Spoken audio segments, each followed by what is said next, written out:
Welcome back to our YouTube channel DDK Bio World, Education, Entertainment, Vlogs and much more। तो आज हम लोग chemistry का chapter 1 matter in our surroundings cover करने वाले हैं। This is an important chapter of class 9 as well as आगे आके हायर क्लासेस में भी ये चैप्टर का बेसिक्स रिपीट होते ही रहेगा। तो हम लोग कोशिश करेंगे कि सिंगल वीडियो में आज इसमें जितना भी इम्पोर्टेंट एस्पेक्ट्स है वो सारा एस्पेक्ट्स हम लोग कवर करें। Today in this video we are going to learn about the matter, what is matter, then physical states and physical nature of the matter, characteristics of the particles of the matter, states of matter, changes in the states of matter, evaporation, factors affecting the evaporation, how does evaporation cause cooling. We are going to discuss about all these 8 points in this video. Firstly, let us know what is matter. We will start from the basics and let us know what is matter. Matter is nothing but matter is anything that occupies space and have mass. That means matter is anything that occupies space and have mass. That means simply saying matter will have both mass and volume. That means we can say that matter has both mass and volume. तो हम लोग लगभग हमारा surroundings को observe करते ही रहते हैं। We observe liquid materials, we observe solid materials, we observe और will observe the presence of the gaseous materials. जैसे कि हम लोग महसूस करते हैं कि हम लोग एयर को ब्रीथ इन कर रहे हैं, ब्रीथ आउट कर रहे हैं। I am experiencing that I am writing something on a white board with a marker and हम लोग ये भी महसूस कर सकते हैं I have different colours of marker. You see here I can feel eating my food. तो कोई भी चीज, फूड हो, वाटर हो, any liquid, solid, anything that has space and has mass, it is called as the matter. This is the basic definition of the matter and by knowing the definition हम लोग को पता है कि हमारा पूरा सराउंडिंग्स किससे बना हुआ है, मैटर से बना हुआ है। दैट मीन्स हम लोग जो भी है मैटर के साथ रह रहे हैं और खुद हम लोग भी मैटर से ही कंपोज्ड है। Understood? Now what is the physical nature of matter? What are we going to study about the physical nature of matter? Physical nature मतलब होता है अपीयरेंस। फिजिकल नेचर मतलब जिससे बना हुआ हो, जो दिखता हो। देन ना what is the physical nature of the matter? मतलब मैटर किससे बना हुआ है। जैसे कि हमको आप लोग देख रहे हैं तो आप लोग पहचान सकते हैं कि हमारे पास 2 आईज है, 1 नोज है। Then what is matter made up of? That we are going to study under the physical nature of the matter. Matter is made up of more smaller units called as the particles. Matter is made up of more smaller units called as the particles. Previously, some people used to believe that matter is made up of continuous material such as wood. यानी wooden block में जैसा material present रहेगा, they used to think that that is the matter. And after some time, people started saying that that is not the wood and it is particulate in nature. And now we have proven that matter is nothing but it is made up of the particles. Particles are nothing but very very minute and small particles of the matter that we can never see with our naked eye. Understood? तो हमारा physical nature of the matter is nothing but it is particulate. Whether it is solid, whether it is liquid or whether it is a gas, whatever the matter it might be, it has particles. तो अब ये particles है लेकिन फिर अलग अलग matter कैसे बना हुआ है? Depending upon the arrangement of the particles, depending upon the bondage present in between the particles. जैसे कि अब अगर पार्टिकल्स, मैटर का जो भी पार्टिकल्स होगा उसके बीच में स्ट्रॉन्ग फोर्सेस है और साथ में वो लोग बहुत मजबूती से जुड़े हुए हैं और उन लोग के बीच में जो स्पेसेस है वो बहुत ज्यादा कम है, then it will form a solid. यानी सॉलिड मटेरियल में भी हम लोगों को पार्टिकल्स ही दिखेगा। If suppose the particles are little loosely arranged, then we call it as a liquid. And if the particles of the matter are more spaciously arranged and they have least forces of attraction between them, दोनों matter के बीच में तो forces of attraction रहता ही है। अगर least forces of attraction रहेगा then it will become a gaseous substance. Now let us focus on the characteristics of the particles of the matter. As I have said before, particles of the matter are very minute, very very small. They are much more smaller than our imagination. यानी हम लोग जितना imagine कर सकते हैं उससे भी बहुत छोटा होगा मैटर का, पार्टिकल्स का साइज।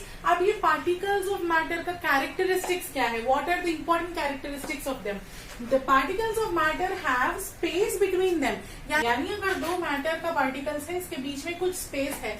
इसको समझना बहुत आसान भी है। For example, in our home we will try to dissolve salt और शुगर इन द वाटर। अगर हम लोग साल्ट या शुगर को वाटर में डिजोल्व करने का कोशिश करेंगे, the what does this dissolving means, ये डिजोल्विंग जब होता है तब क्या होगा, जो भी वाटर होगा वो मैटर का स्पेसेस में, ये जो शुगर या साल्ट जो हम लोग उसमें डालते हैं, वो धीरे धीरे वाटर पार्टिकल्स के बीच में जगह ले लेगा। दैट मीन्स दो वाटर पार्टिकल्स के बीच में जो भी स्पेस होगा उसमें ये शुगर मॉलिक्यूल्स या साल्ट मॉलिक्यूल्स जाके वो स्पेस को ऑक्यूपाई कर देगा। That we are calling it as dissolving.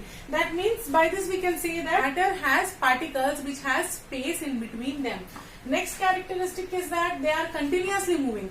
जो भी matter का particles होगा, rather whether it is solid, liquid or gas, they are continuously moving and they possess some sorts of kinetic energy. अब ये kinetic energy क्या है? Kinetic energy is nothing but, as you all know, kinetic energy of a body is the energy possessed by the motion of the body.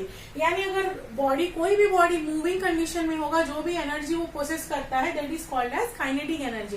That means kinetic energy is the energy possessed by a moving body और the movement of a body. Understood?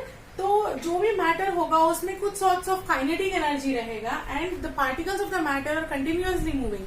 हम लोग कुछ आसान तरीके से इसको समझना चाहेंगे। अगर हम लोग रूम के एक कॉर्नर में अगरबत्ती स्टिक या इनसेंस स्टिक को अगर हम लोग लाइट करेंगे, धीरे धीरे हम लोग ये ऑब्जर्व करते हैं, because of the property of the diffusion. Diffusion is nothing but movement of the particles from higher concentration to the lower concentration. तो जहां से हम लोग इनसेंस स्टिक एक कॉर्नर में अगर उसको लाइट कर दिए, धीरे धीरे उसका फ्रैगनेंस, अगरबत्ती का महक पूरा रूम में भर जाएगा। That means now here we can clearly say that the particles of the matter are moving. Understood? That means particles of the matter are continuously moving. और अगर हम लोग हीट करने का या टेम्परेचर प्रोवाइड करने का कोशिश करेंगे, तब obviously kinetic energy of an object will increase. जब भी हम लोग टेम्परेचर इंक्रीज करने का कोशिश करेंगे तो काइनेटिक एनर्जी ऑब्वियसली इंक्रीज होगा। दैट मीन्स जैसे ही टेम्परेचर इंक्रीज होगा, पार्टिकल्स ऑफ द मैटर जो ऑलरेडी मूविंग स्टेट में है, which will have certain kinetic energy among them, they will move more faster. Understood? It is the major characteristic of a character of a particle of a matter. They attract each other. यानी जैसे हम लोग बोल रहे हैं, दोनों matter का particles के बीच में कुछ स्पेस है। जब कुछ स्पेस है, that means they also have little forces of attraction between them. They have forces of attraction in between them. यानी कोई भी पार्टिकल्स होगा मैटर का, उसके बीच में फोर्सेस ऑफ अट्रैक्शन होगा। और ये बात अलग है कि अलग अलग स्टेट्स ऑफ मैटर में फोर्सेस ऑफ अट्रैक्शन बदल जाएगा।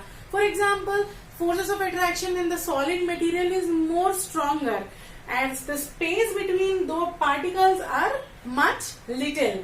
तो जैसे कि सॉलिड्स में स्पेस बहुत कम रहेगा और साथ में फोर्सेस ऑफ अट्रैक्शन बहुत ज्यादा रहेगा compared to the liquids and the gases. Understood? That means matter or the particles of the matter have space between them. They are continuously moving and they attract each other. These are the three important characteristics of the matter. Now let's move on to the next slide reading. Generally we have three states of matter: solid, liquid and gas. यानी हम लोग जो भी हमारा surroundings में matter observe करते हैं, we observe three forms of matter, either solid, either liquid or gas. Now let us understand the properties of all these states of matter or characteristics of all these states of matter through a short table. तो ये table आप लोगों को बहुत help करेगा to remember all the characteristics and even it will help you to make a good answer in your examination. तो सबको ये points को note down करना चाहिए. Solids have definite shape.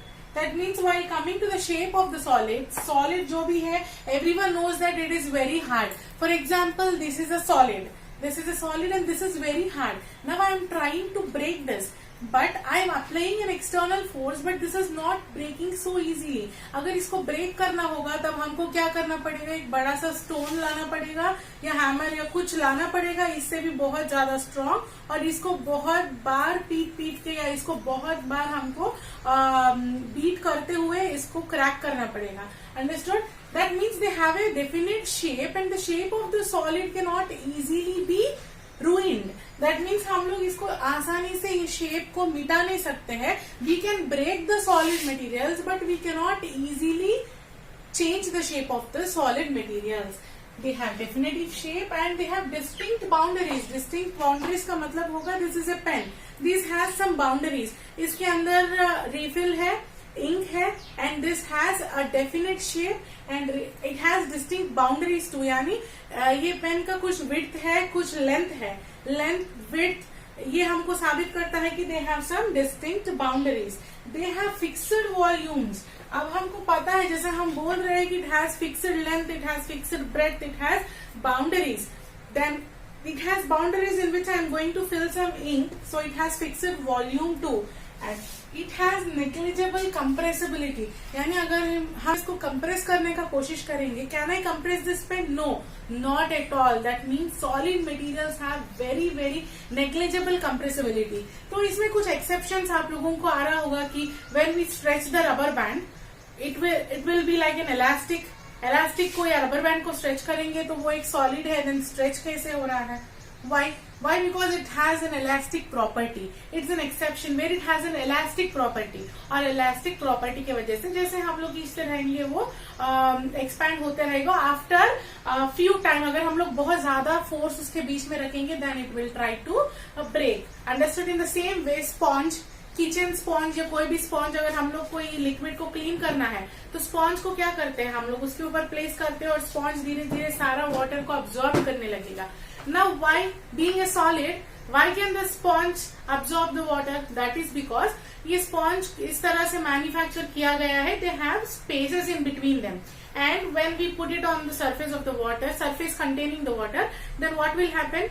Water ये spaces के बीच में चले जाएगा. When we squeeze, because of its little elastic nature, pores जो भी होगा, जो water उसमें भरा होगा, all the pores will get the water outside. That is the way why we are studying sponge and the rubber band under few exceptions. ये properties से हटकर कुछ नहीं है. It's depending upon the elastic nature and spaces that we are making in the sponges. Understood? That means they have negligible compressibility. हम लोग उसको compress नहीं कर सकते. जैसे कि हम इसको कितना भी फोर्स अप्लाई करेंगे ये कभी कंप्रेस होगा ही नहीं. They are rigid.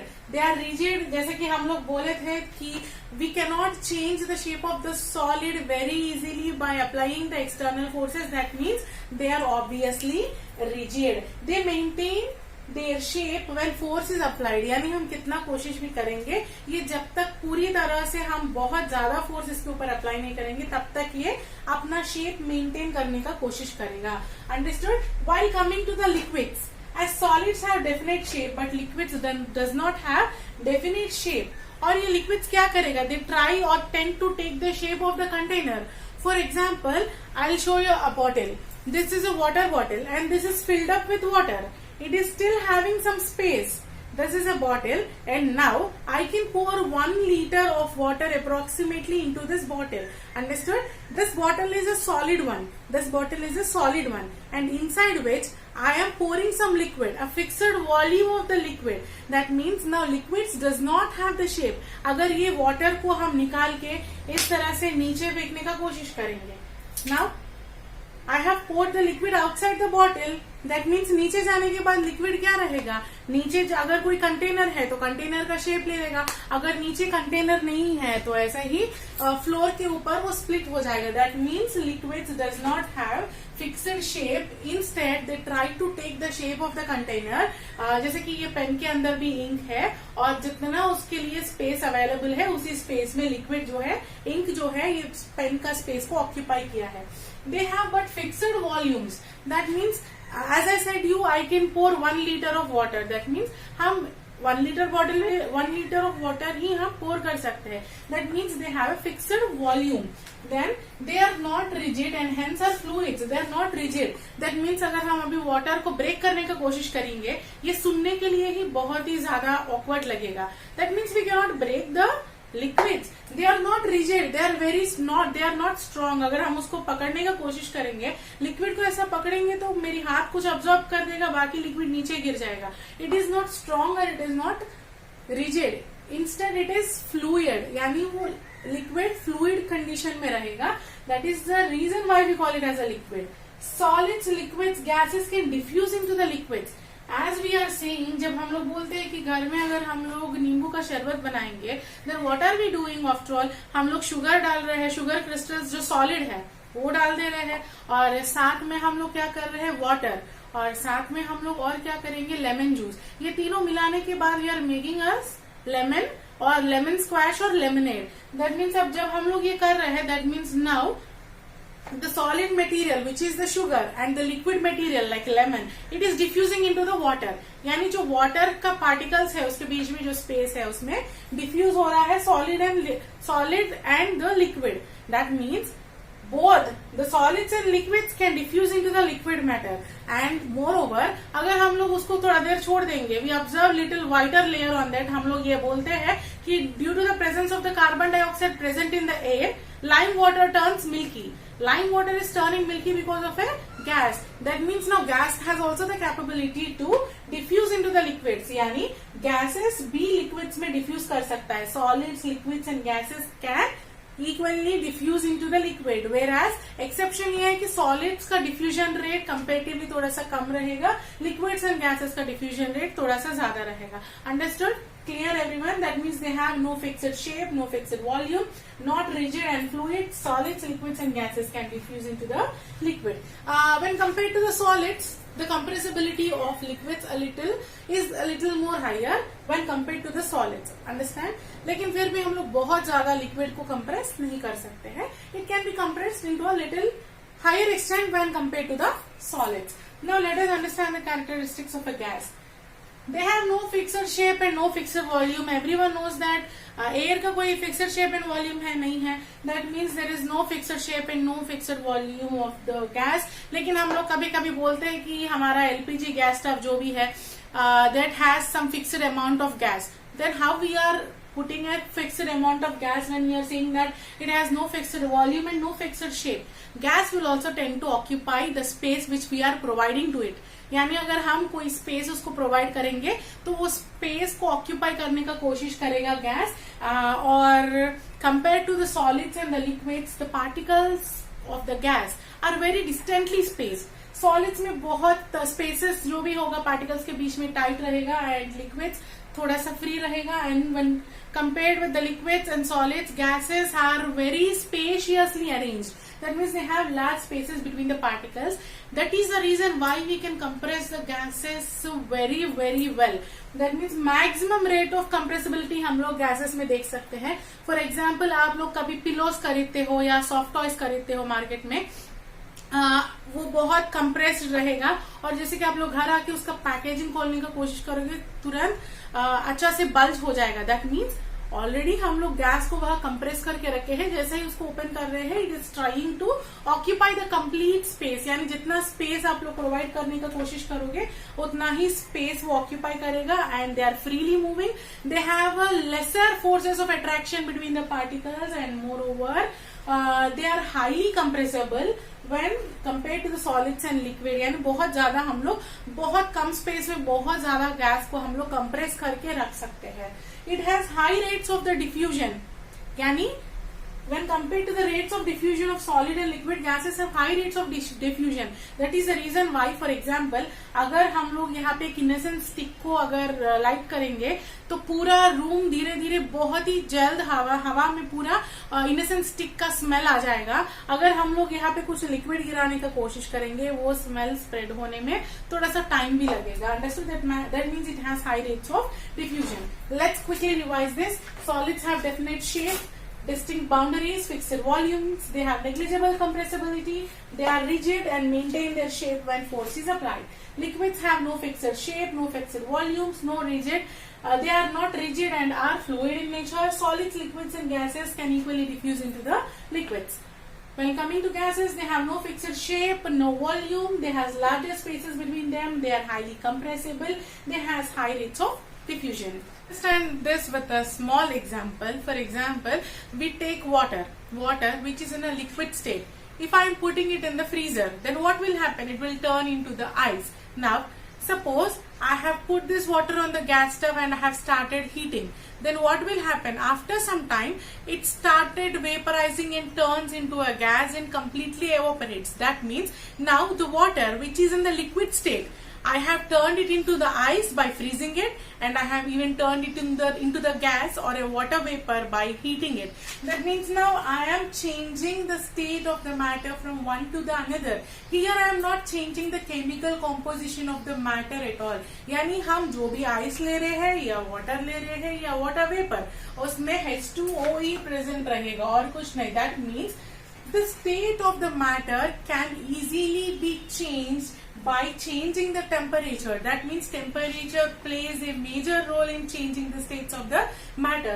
While coming to the changes in the states of the matter can generally be changed, or the states of the matter can be changed either by changing the temperature and even by changing the pressure. Fine, let us finish with the temperature. तो जैसे कि हम लोग बोले थे, एक water और ice and gas का एग्जाम्पल लिए थे. Solid state, when it is heated to a certain amount of temperature, heated with a certain amount of temperature, it will turn into the liquid state. Fine. When this liquid, it is again heated, then it will turn into the gaseous state, provided with a certain amount of the temperature or the heat. That means when we are increasing the temperature, then obviously the kinetic energy of the particles get increased. When the kinetic energy of the particles get increased, a state comes, or a state on the equilibrium, where the forces of attraction between these particles of the matter will get separated or disturbed. यानी अगर हम for example बर्फ लिए है, ice जो कि solid state में है, अब उसको हम हीट करने का कोशिश किए हैं, तो धीरे धीरे जैसे ही टेम्परेचर इंक्रीज होने लगेगा, उसका काइनेटिक एनर्जी इंक्रीज होने लगेगा, जिसके वजह से मूवमेंट ऑफ द पार्टिकल्स भी इंक्रीज होने लगेगा. और जैसा ही इंक्रीज होने लगेगा, जो अट्रैक्शन है, फोर्सेस ऑफ अट्रैक्शन जो बहुत ज्यादा रहता है सॉलिड पार्टिकल्स के बीच में, वो धीरे धीरे डिस्टर्ब हो जाएगा. एंड अब जो पार्टिकल्स है स्पेशियस बनने लगेगा, and that will turn into a liquid state. अब और हम provided with a more temperature इसको और हीट करने का कोशिश करेंगे, then what will happen? Again the kinetic energy increases more and more, and the particles of the matter starts moving more freely. यानी यहाँ पे हम पूरी तरह से फोर्सेस ऑफ अट्रैक्शन जो भी होगा उसको डिस्टर्ब कर दे रहे हैं, then it will turn into the gaseous state. And it's vice versa too. यानी अब हम वाटर वेपर को कंडेंस करेंगे तो वो जाके फिर से लिक्विड बनेगा, यानी वाटर बनेगा. एंड अगर वही लिक्विड को हम फिर से फ्रीज करेंगे तो फिर से वो आइस भी बनेगा. तो यहाँ पे हम लोगों को तीन कॉन्सेप्ट समझना बहुत ज्यादा इंपॉर्टेंट है. That is melting point, boiling point and freezing point. What is the melting point? The minimum temperature, melting point is the minimum temperature at which solids melt into liquid at the atmospheric pressure. Provided with the atmospheric pressure, then a minimum temperature where the solid starts melting into the liquid. For example अगर हम 100 degree centigrade तक liquid को heat करेंगे तो वो तो evaporate हो जाएगा, लेकिन वही अब हम आइस को फ्रीजिंग टेम्परेचर से निकाल के बाहर नॉर्मल रूम टेम्परेचर में रखने का कोशिश करेंगे, धीरे धीरे जो आइस है वो पिघलना शुरू हो जाएगा. That means the minimum temperature at which the solids melt to liquid at the atmospheric pressure is called as the melting point. और अलग अलग सॉलिड्स के लिए और लिक्विड्स के लिए ये मेल्टिंग पॉइंट वेरी हो जाएगा, क्योंकि हम लोग को पता है सिर्फ वाटर ही एकलौता लिक्विड नहीं है. There are many types of solids and many types of liquids existing in our nature. So the melting point of a liquid or a solid depends upon its nature. और जो भी material होगा जिससे वो बना होगा उससे वो vary भी होगा. What is boiling point then? The temperature at which a liquid starts boiling at the atmospheric pressure. Provided with the atmospheric pressure, if the temperature is being increased, the minimum temperature at which the liquid starts boiling, यानी अब liquid boil होके ये boiling point के बाद liquid gaseous state में बदलना शुरू हो जाएगा. That is known as the boiling point. Then what is the freezing point? The minimum temperature at which the liquid starts forming into the ice. यानी अब ये लिक्विड जब आइस या सॉलिड में टर्न होगा, that is called as the freezing point. तो सबको याद रखने का बात यह है, after providing with a certain melting point, for example एक लिक्विड है, it has certain melting point, तो तब तक हम टेम्परेचर जब मिनिमम टेम्परेचर जब उतना मेल्टिंग पॉइंट रीच करने तक प्रोवाइड करेंगे, after that temperature solid does not exist and it will start turning into the liquid. यानी जब हम लोग एक मटेरियल को अपना मेल्टिंग पॉइंट टेम्परेचर प्रोवाइड करेंगे तो वो सॉलिड नहीं रहेगा, it will start turning into the liquid state. When I am providing the liquid with certain amount of the boiling point, यानी वो लिक्विड के हिसाब से हम उसका boiling point प्रोवाइड करेंगे, then after that temperature the liquid will start turning into the gas or the vapor. यानी boiling point के बाद liquid gaseous state में टर्न होना शुरू हो जाएगा. And then what is freezing point? ये फ्रीजिंग पॉइंट जब आएगा liquid will turn into the solid state again. Here you need to understand about a small concept of the sublimation. Then what is sublimation? Direct conversion of solid to gas or vice versa without an intervening liquid state. यानी कोई solids, for example camphor हो, चाहे naphthalene balls हो, camphor that means कर्पूर. तो आप लोग देख सकते हो कि अगर कर्पूर जो है वो सडनली बिना लिक्विड स्टेट फॉर्म होते हुए सॉलिड से गैस में बन जाएगा, that means here a solid is going to get turned into a gas without an intervening liquid state. जैसे कि हम लोग ये फ्लो चार्ट में देख रहे हैं, पहले सॉलिड लिक्विड स्टेट में कन्वर्ट होगा, लिक्विड अगेन गैशियस स्टेट में कन्वर्ट होगा.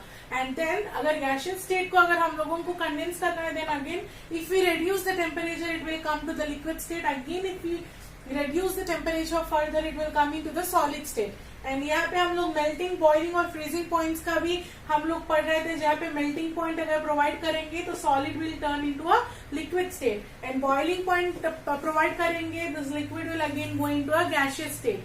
और अगर हम लोग फिर से लिक्विड स्टेट से सॉलिड स्टेट में कन्वर्ट करना है, we need to reduce the temperature till the freezing point.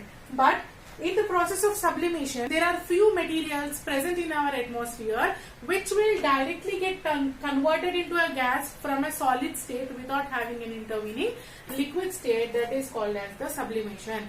Understood everyone? The sublimation concept बहुत ज़्यादा important है. That too for very short answer questions where direct conversion of a solid into gas or vice versa without turning a liquid state is called as the sublimation. Now let us look into the concept of effect of pressure on the states of matter or in changing the states of matter. Pressure also plays an important role in changing the states of the matter. For example, we are saying that we are going to compress a gas. When we are compressing something, that means we are reducing the space between the particles, right?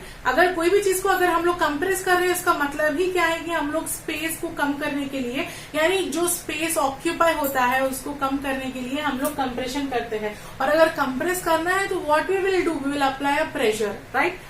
जब तक हम लोग कुछ amount, certain amount of pressure apply नहीं करेंगे, तब तक हम लोग कोई भी चीज को कंप्रेस नहीं कर सकते हैं. अब ये प्रेशर किस तरह से इफेक्ट ला सकता है, we will learn this using a very short example. For example, सबको पता है ड्राई आइस के बारे में. You might have heard previously about the dry ice. You might have heard about the usage of dry ice in some food preparations, right? इसका मतलब ये dry ice क्या है? That is nothing but it is carbon dioxide. Dry ice is nothing but carbon dioxide. What is this carbon dioxide? Why it is called as dry ice? Everyone know about the carbon dioxide, and dry ice is the solid form of the carbon dioxide. यानी जो कि carbon dioxide एक gas है, उसको हम लोग solidify कर रहे हैं. And how we are solidifying this carbon dioxide again? तो हम लोग क्या करेंगे, माइनस डिग्रीज में टेम्परेचर अप्लाई करेंगे. यानी we have taken certain amount of the carbon dioxide gas and then now we have applied very low temperatures. यानी low temperatures का मतलब -1 डिग्रीज, -2 डिग्रीज नहीं, बहुत ज्यादा. जैसे कि नाइट्रोजन को भी हम लोग कभी कभी सॉलिड स्टेट में कन्वर्ट कर देते, जहाँ पे हम लोग -176, -200 यानी बहुत ज्यादा कम टेम्परेचर्स में अगर हम लोग कार्बन डाइऑक्साइड को सब्जेक्ट करेंगे तो very low temperatures applied with 1 atmosphere pressure, applied with 1 atmosphere pressure. And everyone know that what is atmosphere? It is the unit of the pressure, and generally the pressure of the minimum pressure at the sea level is called as atmospheric pressure, where it is 1 atmosphere. तो हम लोग जब 1 atmosphere carbon dioxide gas को apply करेंगे at a very low temperature, then this carbon dioxide gas will directly turn into the solid state. It is getting compressed into a solid state, understand, and it forms a dry ice. यानी अगर हम लोग pressure को भी modulate करने का कोशिश करेंगे तब सब्लिमेशन प्रोसेस क्वाइट पॉसिबल है. सब्लिमेशन एंड डिपोजिशन ये हम लोग देख रहे हैं. फिर से एक बार इसको ये फ्लो चार्ट में समझने का कोशिश करेंगे. Now we are trying a gaseous molecule suddenly into a solid by applying very low pressure. That means pressure also plays a major role on changing the states of matter. Why? Because as the separation of the particles or the attractive forces between the particles start moving outside, obviously there will also be a change in the pressure. और अगर हम लोग pressure को change करने का कोशिश करेंगे तब द प्रोसेस जहाँ पे हम लोग सॉलिड गैस और लिक्विड को कन्वर्ट कर रहे हैं वो प्रोसेस में भी बहुत ज्यादा चेंजेस आ सकता है. या तो वो प्रोसेस बहुत फास्ट हो सकता है या तो वो प्रोसेस बहुत स्लो भी हो सकता है. दैट मीन्स अगर एक मैटर का स्टेट को कन्वर्ट करना हो then temperature and pressure will play a very major roles in turning them. Or we will try to understand this flow chart. Here I have written solid, liquid and gas. Now this solid it's going to get it into liquid after fusion. What is this fusion? Fusion मतलब कुछ नहीं है. जब हम लोग certain amount of heat को apply करेंगे तब जो भी सॉलिड पार्टिकल्स होगा धीरे धीरे लिक्विड में कन्वर्ट होने का कोशिश करेगा. That is nothing but they will start melting into the liquid. That is called as the fusion. This is not a new concept. And what is solidification? Vice versa. जब हम लोग liquid particle को cool करने का कोशिश करेंगे this will turn into the solid. Yes, the solid, when we apply the concept of the fusion, it will start turning into the liquid. Then the liquid again, if we apply the process of solidification, then it will turn into the solid where we'll reduce the temperature, right? Then this liquid, when we try to vaporize it by heating it, it will turn into the gas, and vice versa. The gas, it will start condensing, it will turn into the liquid. Now solid, when it suddenly turns into the gas without forming any liquid, it is called as sublimation. Vice versa, अगर एक gas when it turns into the solid without entering into the liquid state, यानी यहाँ पे कोई भी liquid state का intervention नहीं है. अगर solid directly gas में बदल जाएगा we call it as sublimation. Gas when turns into the solid it is called as deposition. And truly this sublimation and deposition are mainly affected by the pressure and even the temperature. At the same time fusion, solidification, vaporization and condensation ये सब भी pressure and temperature से ही effect होगा. जब तक हम लोग temperature को नहीं बढ़ाएंगे at a given pressure, then the solid will not turn into the liquid. At the same time liquid will not turn into the solid. Here also we need to apply minimal temperature and pressure. जब हम लोग pressure और temperature required quantities में supply ही नहीं करेंगे तब then matter will never change its state. Understood? Now let's move on to the evaporation. Now let us look into the phenomenon of evaporation. What is evaporation? जब हम लोग melting point, boiling point हर चीज पढ़ ही रहे हैं, we are saying gaseous state में भी convert होगा. अभी evaporation अलग से क्यों पढ़ रहे हैं? Because it is really a special phenomenon which is little different from the previous phenomenons which we read. The phenomenon of change of a liquid into vapors below its boiling point is called evaporation. जैसे कि पहले हम लोग पढ़े थे, अगर कोई भी लिक्विड को गैसियस स्टेट में अगर कन्वर्ट करना हो we need to apply it with the temperature where it will start boiling. और जब तक वो बॉइलिंग पॉइंट अटेन नहीं होगा तब तक लिक्विड जो है वेपर में या गैस में कन्वर्ट नहीं होगा. लेकिन ये एवापोरेशन एक ऐसा फिनोमिनन है जहाँ पे लिक्विड बिना बॉइलिंग पॉइंट रीच आउट करते हुए भी, यानी बॉइलिंग पॉइंट तक जाने का जरूरत भी नहीं है और बॉइलिंग पॉइंट से पहले ही कहीं ना कहीं कोई ना कोई टेम्परेचर में जब अगर एक लिक्विड गैस में बदल गया हो without attaining its boiling point then it is called as evaporation. Let us understand this with a little smaller example. अगर हम लोग वाटर को बॉइल करेंगे, फाइन, अगर 100 डिग्री सेंटीग्रेड से ज्यादा बॉईल करेंगे तब वो वाटर वेपर में बदल जाएगा. Fine, that is the minimum boiling point of the water. यानी हम लोग को हीट करना पड़ेगा कोई भी लिक्विड को ताकि वो अपना बॉइलिंग पॉइंट को अटेन करे. अब हम वाटर को हीट नहीं किए हैं, लेकिन फिर भी हम अगर एक छोटा सा बीकर लिए हैं और उसमें वाटर रख दिए हैं, फाइन, और वो वाटर को हम ऐसा ही थोड़ा दिन के लिए छोड़ दिए हैं. आफ्टर 4 to 5 आवर्स आप लोग देख सकते हो कि धीरे धीरे वाटर का लेवल जो है कम होते जाएगा. और ये लगभग हम लोग सब कोई घर में समर में करते ही है. During summers when we feel very hot really, then what our parents will do, our parents will collect water in some beakers और वेजल्स और tumblers and they will place it in the room at different positions. और धीरे धीरे हमारा room में थोड़ा सा ठंड महसूस होना शुरू हो जाएगा और वाटर जो है एवापोरेट हो जाएगा. जबकि हम लोग वाटर को हीट कर ही नहीं रहे हैं. ऐसा ही हम अगर रूम टेम्परेचर में भी वाटर को थोड़ा दिन तक छोड़ देंगे, धीरे धीरे जो भी वाटर होगा it will get evaporated into the water vapour और गैस. एंड उसके बाद जो हमारा बीकर जिसमें हम पानी रखे थे वो बाद में दिखेगा ही नहीं. तो जब हम हीट नहीं कर रहे हैं तो ये वाटर किस तरह से वेपर बन गया? This is because of the phenomenon of the evaporation. और ये एवापोरेशन कैसे होता है? This is a very simple concept. For example, अगर हम एक बीकर में वाटर को लिए हैं, अब उसको एक जगह पे रख दिए हैं, फाइन, तो we know that the particles of the matter are continuously moving और they have some kinetic energy too. यानी हम बोल रहे हैं कि उसमें काइनेटिक एनर्जी भी है और वो लोग कंटिन्यूअसली मूविंग भी है. जब हम उसको प्लेस कर दिए हैं, कुछ पार्टिकल्स जो सरफेस के ऊपर है, यानी जो सरफेस एरिया के ऊपर है, कुछ पार्टिकल्स जो ये टेम्परेचर से टच होगा, ऑब्वियसली कम टेम्परेचर में भी वो लोग थोड़ा सा एक्टिवेट होगा. फाइन, थोड़ा सा तो चेंज उसमें आएगा, थोड़ा सा वो लोग एक्टिवेट हो जाएगा. जैसे ही वो लोग एक्टिवेट होने लगेंगे, वो पार्टिकल्स के बीच का जो काइनेटिक एनर्जी है वो ऑब्वियसली चेंज हो जाएगा. और जैसे ही वो लोग चेंज हो जाएगा, वो लोग थोड़ा सा तेजी से मूव होने लगेगा. They will increase the speed of और द मूवमेंट. देन ये पार्टिकल्स जो है बाकी सारा पार्टिकल्स को जब हिट करते रहेगा, ये चेंज जो आया हुआ है काइनेटिक एनर्जी में, ये चेंज बाकी पार्टिकल्स में भी स्प्रेड हो जाएगा.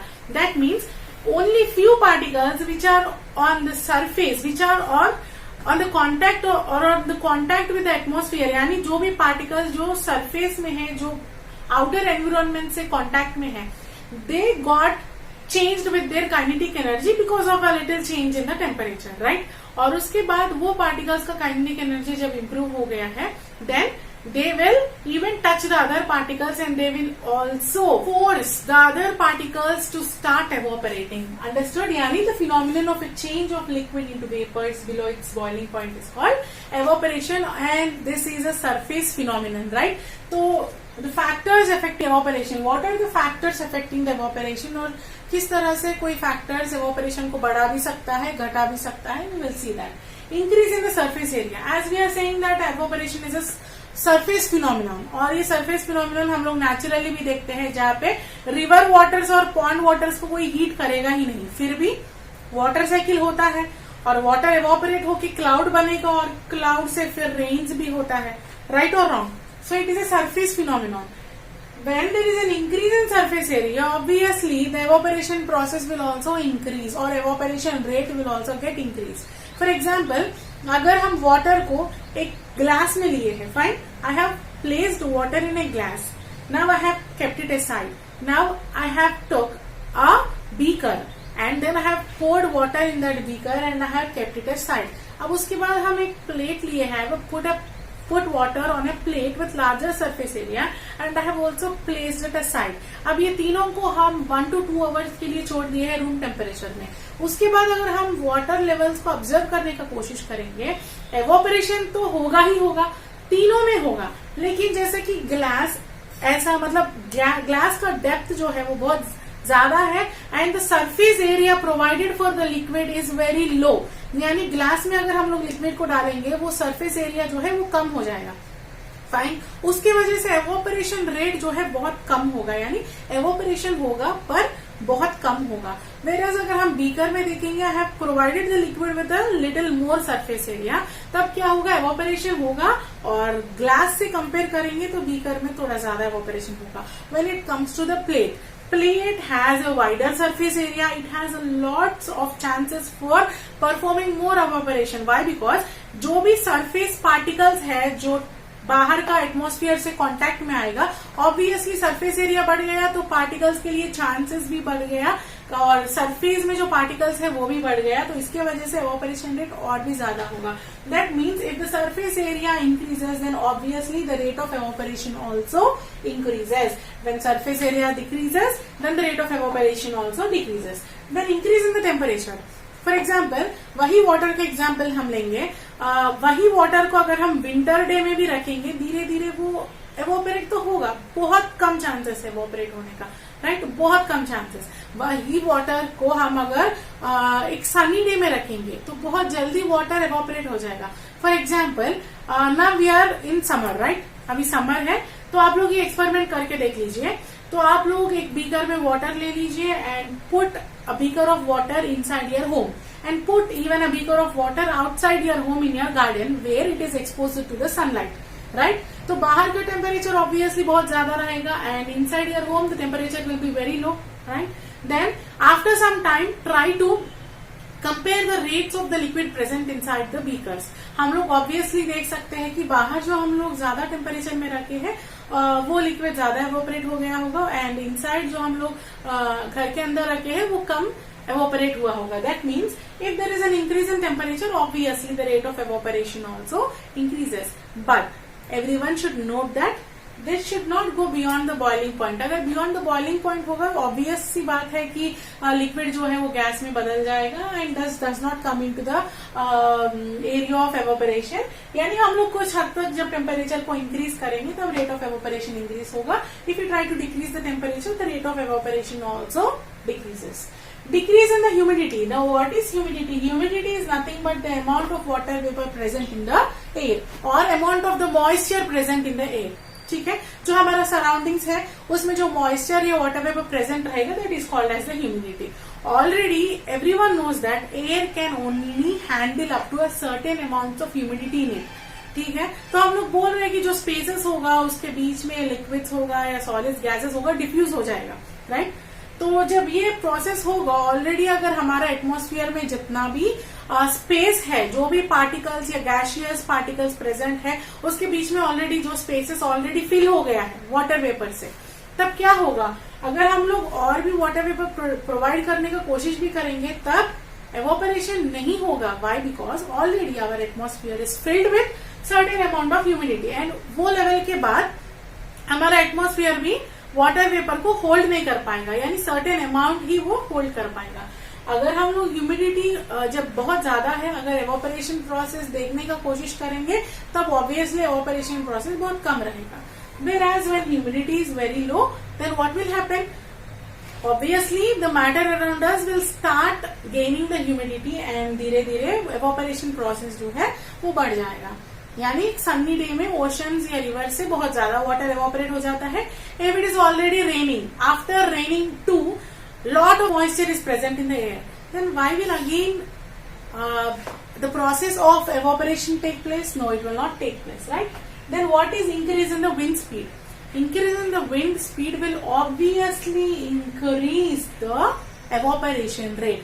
जैसा wind है, for example आप लोग अगर कुछ क्लॉथ्स को ड्राई करने के लिए रख दिए हैं और बहुत तेजी से विंड ब्लो करने लगा, जैसा ही विंड ब्लो हो जाएगा तब जो भी वाटर पार्टिकल्स आपका क्लॉथ्स में है, ऑब्वियसली क्लॉथ्स में जब हम लोग वाटर को मतलब वाटर से उसको धोए हैं और कोशिश की है, that means we are providing a lot of surface area and lot of particles are getting in contact with the atmosphere. तो धीरे धीरे एवोपरेशन शुरू हो जाएगा जिसकी वजह से हमारा क्लॉथ्स जो है वो ड्राई होगा. That means our clothes are getting dried because of the concept of the evaporation. Fine. और जब वही अगर हवा ज्यादा तेजी से ब्लो करने लगेगा then this wind will also carry the water vapour present inside the air. यानी हमारा सराउंडिंग में जितना भी ऑलरेडी वाटर वेपर प्रेजेंट है, मॉइस्चर प्रेजेंट है, वो मॉइस्चर को विंड का पार्टिकल जो है अपने साथ साथ मूव करते हुए ले जाएगा. जैसे ही विंड ने कुछ वाटर वेपर को लेके चला गया हो, फिर से वहां पे वाटर वेपर एक्यूमुलेट करने के लिए स्पेस आ गया है. That means if there is an increase in wind speed, then obviously the evaporation rate will also get increased. If there is a decrease in wind speed, then obviously the rate of evaporation will also get decreased. Understood? अब हम लोग ये lesson का last point में पहुंचे हैं. Now let us also look into that. How does this evaporation cause cooling? जैसे कि हम लोग प्रीवियसली अभी एग्जाम्पल एक मेंशन किए थे कि सनी डे जब होगा तब हम लोग क्या करेंगे, कुछ छोटा छोटा बीकर्स या टम्बलर्स में या टब्स या बकेट्स में हम लोग क्या करेंगे, वाटर फिल करके उसको रूम का अलग अलग कॉर्नर्स पे लगाने का कोशिश करेंगे और धीरे धीरे हम लोग महसूस करेंगे कि ये रूम जो है कूल होते जाएगा. That means why this evaporation is causing the cooling effect. जब हम बोल रहे हैं कि कुछ राइज ऑफ टेम्परेचर की वजह से evaporation हो रहा है, अब ये कूलिंग इफेक्ट कहाँ से आ गया है, तो ये समझना बहुत सिंपल है. For example I am saying that, for example this is a beaker having the water. Fine. I am saying that surface area जो भी है, यानी ये surface particles, what are this surface particles, ये सरफेस पार्टिकल्स जो भी है ये सराउंडिंग एटमोस्फियर है. Right, this is surrounding atmosphere. When this surface particles touch this atmosphere, fine, then what will happen, atmosphere में ऑलरेडी कुछ हीट प्रेजेंट है, कुछ अमाउंट ऑफ हीट प्रेजेंट है, जिसके वजह से यहाँ पे कुछ एनर्जी ट्रांसफर हुआ है. Right, there is transfer and increase in some kinetic energy. Okay, and these surface particle, when they touch the other particles present in the beaker, what will they do? They will transfer this kinetic energy to them. Fine. These particles are continuously heating the particles of the atmosphere, where certain amount of heat and energy is transformed into the surface particles. और ये heat और energy gain करने की वजह से इन लोगों को kinetic energy बढ़ गया हो और ये ट्रांसफर करेगा दूसरा पार्टिकल्स को और धीरे धीरे क्या होगा, एवोपरेशन प्रोसेस शुरू हो जाएगा. Process of evaporation will start. Right now, अब जब यहाँ से हम बोल रहे हैं कि यहाँ से सर्टेन अमाउंट ऑफ हीट जो है ये सरफेस पार्टिकल्स एब्जॉर्ब कर रहा है. राइट, दैट मीन्स ये एटमॉस्फेयर से कुछ तो लॉस हुआ है. राइट और रॉन्ग? जब हम बोल रहे हैं कि सरफेस पार्टिकल्स हीट को एब्जॉर्ब कर रहा है, सर्टेन अमाउंट ऑफ एनर्जी को डिराइव कर रहा है और अपने काइनेटिक एनर्जी उन लोगों का चेंज हो जा रहा है, दैट मीन्स यहाँ का हीट को वो लोग ले रहा है, यानी एटमॉस्फेयर में कुछ तो लॉस हुआ, ये लोग यहाँ पे हीट ट्रांसफर कर दिया. That means there is something reducing in them, यानी यहाँ का हीट जो है रेड्यूस हो गया. एंड ऑब्वियसली जब हीट रेड्यूस हो गया we feel cold. Understood? This is a simple concept lying behind the evaporation and we will apply this for our purpose too. जैसे कि हम लोग अगर घर में कभी बहुत ज्यादा गर्मी महसूस करने लगेंगे तब ये कॉन्सेप्ट को हम लोग यूज करेंगे. And for drying the clothes we will use the same concept. और कभी कभी कोई रूफ टॉप्स में बहुत ज्यादा वाटरिंग करते हैं जब बहुत सनी डे होगा, क्योंकि हम लोग इवापोरेशन के थ्रू सराउंडिंग एटमॉस्फेयर से कुछ तरह का हीट एनर्जी को कम करने का कोशिश कर रहे हैं, जिसको यूज करते हुए ये पार्टिकल्स जो है इवापोरेट होना शुरू कर जाएगा. ठीक है, जिसकी वजह से हम लोग कूलिंग इफेक्ट को महसूस करते हैं. और ये बहुत सारा गर्ल्स आप लोग महसूस किए ही होंगे. फॉर एग्जाम्पल अगर आप लोग नेल पॉलिश रिमूवर या आजकल हम लोग बहुत सारा सैनिटाइजर्स यूज कर रहे हैं, एसीटोन और अल्कोहल या स्पिरिट, उसको टच करने की कोशिश करेंगे. When we try to touch the spirit, suddenly हम लोगों को ठंड महसूस होगा. We feel little coolness in our palm. और ये ठंड क्यों महसूस हो रहे हैं? वाई? बिकॉज जैसे ही हम लोग स्पिरिट को टच करेंगे, ये बहुत ज्यादा वोलेटाइल सब्सटेंसेस है. Right, when I'm trying to touch the acetone, spirit or nail remover, whatever, when I'm touching this, तो हमारा पाम में जो एनर्जी है और जो सराउंडिंग में एनर्जी है, वो दोनों एनर्जी सरफेस पार्टिकल्स में चला गया है. यानी एसीटोन का, स्पिरिट का सरफेस पार्टिकल्स ने वो एनर्जी को अब्सॉर्ब कर लिया है, जिसके चलते वो लोग एवोपरेट होना शुरू हो गया. और काफी तेजी से वो लोग वोलेटाइल होने के कारण काफी तेजी से एवोपरेट होना शुरू हो गया, जिसके चलते सडनली हम ठंड महसूस करेंगे. Why? Because my heat energy or the surrounding heat energy has been transferred to the particles of the spirit or acetone. Understood? This principle of evaporation causes cooling effect, and same cooling effect we will also observe in our atmosphere during the completion of the water cycle. Hope आप लोग सबको matter in our surrounding समझ में आया हो. एक बार quickly हम लोग देखने का कोशिश करेंगे. What is matter? Matter is nothing but anything that occupies space and has mass is called as matter, as matter will have both mass and the volume. Then what is the physical nature of the matter? Matter is made up of particles, right? Matter is made up of particles which are very smaller in size. They are much smaller in the size. Matter is made up of the particles. What are the characteristics of the particles of the matter? Particles of the matter will have certain forces of attraction between them, and depending upon the forces of attraction between them, the formation of solid, liquid or gases will take place. Understood? And moreover, अगर temperature increase करेंगे तो particles of matter जो है उसका forces of attraction disturb हो जाएगा and they will start moving apart. ठीक है. States of matter. How many states of matter are there? Matter is present in 3 states: solids, liquids and then gases. How can we change the states of matter? Either by or pressure. यानी temperature या pressure को very करते हुए हम लोग matter का states को हम लोग क्या कर सकते हैं? इंटरचेंज कर सकते हैं. यानी सॉलिड को लिक्विड में, लिक्विड को गैस में हम लोग कन्वर्ट कर सकते हैं. What is evaporation? Evaporation is nothing but हम लोग कोई भी बॉइलिंग पॉइंट बिना रीच करते हुए अगर एक लिक्विड गैस में या वेपर में बन जाएगा, it is called as evaporation. What are factors affecting evaporation? Factors like humidity, heat or temperature, surface area and then wind speed will affect the rates of the evaporation. Why does this evaporation cause cooling? Why? Because certain amount of heat energy present in the atmosphere will be absorbed by the surface particles of the liquid to get evaporated. That is the reason why we feel little cooling effect. I hope you have understood this chapter very well. अगर कोई भी doubts होगा, you are free to comment in the YouTube column or you can also mail me. Fine. अगर कोई भी doubts होगा, अगर ये वीडियो अच्छा लगा हो तो please like, comment, share and subscribe, and for regular notification press bell icon. And this is very important chapter. आप लोग ये पॉइंट्स को नोट डाउन करके नोट्स बनाने में भी यूज कर सकते हैं. Bye guys, meet you in the next video.